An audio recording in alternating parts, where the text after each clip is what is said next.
ہم جب بھی کسی پریشانی میں مبتلا ہوتے ہیں یا پھر کسی مصیبت میں ہوتے ہیں تو مایوس ہو جاتے ہیں، ہر امید چھوڑ دیتے ہیں۔ ہم اپنے برے وقت میں اتنا گھبرا جاتے ہیں کہ غلط راستہ چن لیتے ہیں اور اتنا ہول جاتے ہیں کہ اللہ پاک کو ناراض کر دیتے ہیں، کیونکہ اللہ پاک نے اپنے ہر بندے سے وعدہ کیا ہے کہ اگر اس کے بندے اس کے بتائے ہوئے صبر اور شکر کے راستے پر چلیں گے تو وہ اپنے بندوں کا ساتھ کبھی نہیں چھوڑے گا، ان کا ہاتھ ہمیشہ تھام کر رکھے گا۔ بس شرط یہ ہے کہ اس کی رسی کو مضبوطی سے تھامنا ہے، کسی بھی حال میں اس رسی کو نہیں چھوڑنا۔ ہمارے پیارے رب نے ہم سے وعدہ کیا ہے کہ وہ اپنے کسی بھی بندے کو اس کی برداشت سے زیادہ کبھی بھی نہیں آزمائے گا۔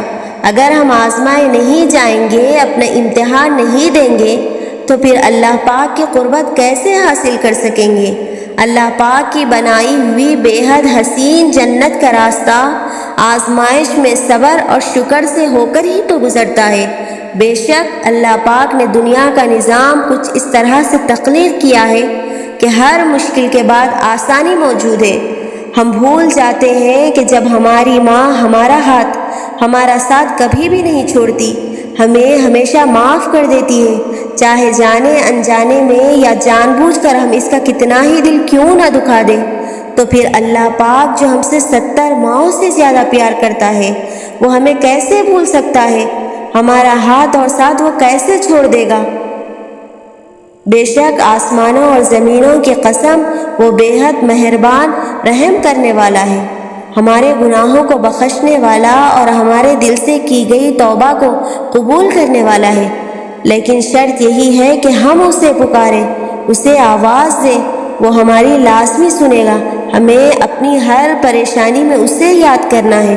اگر وہ ہمیں آزمائشوں میں ڈالتا ہے تو ہمارے لیے ڈھیروں راستے بھی کھول دیتا ہے، اور وہ راستے اسے پکارنے پر ہی نظر آتے ہیں۔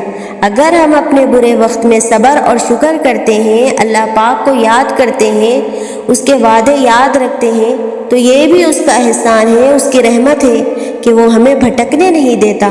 اور جب ہم برے وقت میں ہوتے ہیں، ہمارے حالات ٹھیک نہیں ہوتے ہیں تو ہم مایوس ہو جاتے ہیں، امیدیں کھو دیتے ہیں، جبکہ قرآن کریم میں ہر بندے کے لیے پیغام ہے کہ مایوسی کفر ہے، لہٰذا ہمیں نا امید نہیں ہونا چاہیے، اللہ پاک کو یاد کرنا چاہیے، اسے پکارنا چاہیے، اس سے مدد مانگنی چاہیے، بے شک وہ ہم سب کی سننے والا ہے۔ اللہ پاک خوش ہوتا ہے جب اس کے بندے اسے یاد رکھتے ہیں۔ کیا اس کا بندہ اس کی دی گئی آزمائشوں میں بھی اسے مدد کے لیے پکار رہا ہے؟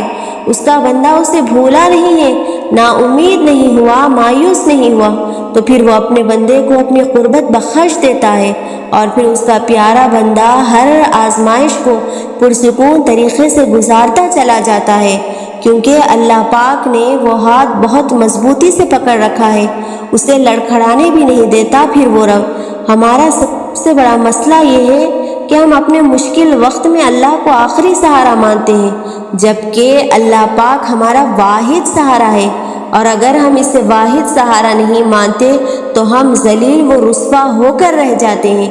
شرط بس یہی ہے کہ ہمیں اللہ پاک کو اپنا واحد سہارا ماننا ہے، پھر کتنا ہی برا اور مشکل وقت کیوں نہ آ جائے، ہمارا دل ہمیشہ سکون میں رہتا ہے، صبر اور شکر لب پہ رہتا ہے، ہم مایوس اور نا امید نہیں ہوتے، ہم اللہ پاک کے راستے سے نہیں بھٹکتے، کیونکہ ہمیں دنیا سے کوئی امید نہیں ہوتی، ہمارے پاس واحد سہارا اللہ پاک کا ہوتا ہے۔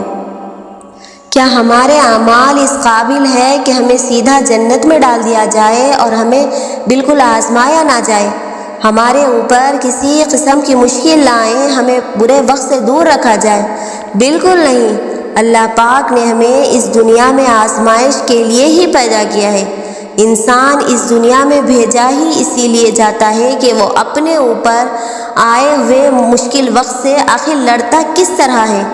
انسان کو پہلے اس دنیا میں اتارا جاتا ہے جو فانی ہے اور کبھی باقی رہنے والی نہیں ہے، اور پھر اس انسان پر آزمائشیں ڈالی جاتی ہیں، اس کا صبر آزمایا جاتا ہے، اس سے اس کے نفس کا امتحان لیا جاتا ہے کہ اس کی قوت برداشت آخر ہے کتنی، وہ کب تک صبر کر سکتا ہے۔ اور کیا وہ اس مقصد کو ڈھونڈ سکتا ہے جس کے لیے وہ اس دنیا میں بھیجا گیا ہے، جس کے لیے اسے پیدا کیا گیا ہے؟ اور بے شک اللہ پاک انسان کو کبھی بھی اس کے قوت برداشت سے زیادہ نہیں آزماتا۔ جیسے ہی انسان کا ضبط اس کے آخری مراحل میں ہوتا ہے، اللہ پاک اسے تھام لیتا ہے۔ تو آزمائش ہر صورت اور ہر قیمت پر ہے۔ اگر اللہ آپ کو خوشیاں نصیب کرتے ہیں تو وہ بھی آپ کے لیے ایک طرح کی آزمائش ہی ہوتی ہے۔ آپ کو آزمایا جاتا ہے کہ آپ کو اس خوشی میں آپ کے اپنے یاد ہیں، یا وہ لوگ جو آپ کو ہمیشہ یاد رکھتے ہیں، یا پھر آپ کو اللہ پاک یاد ہے جو تمام طاقتوں کا مالک ہے، جو ہر قدرت پر قادر ہے، جس نے آپ کو یہ خوشی نصیب کی ہے۔ کیا آپ نے اس کا شکر ادا کیا؟ پھر آپ اس خوشی کے نشے میں اتنے مگن ہو گئے کہ سب بھول گئے۔ بس محض خوشیاں بھی ہمارے لیے آزمائش ہوتی ہے کہ ہم اس پاک پروردگار کا کتنا شکر ادا کرتے ہیں، کتنے احسان مند ہیں ہم اس کے۔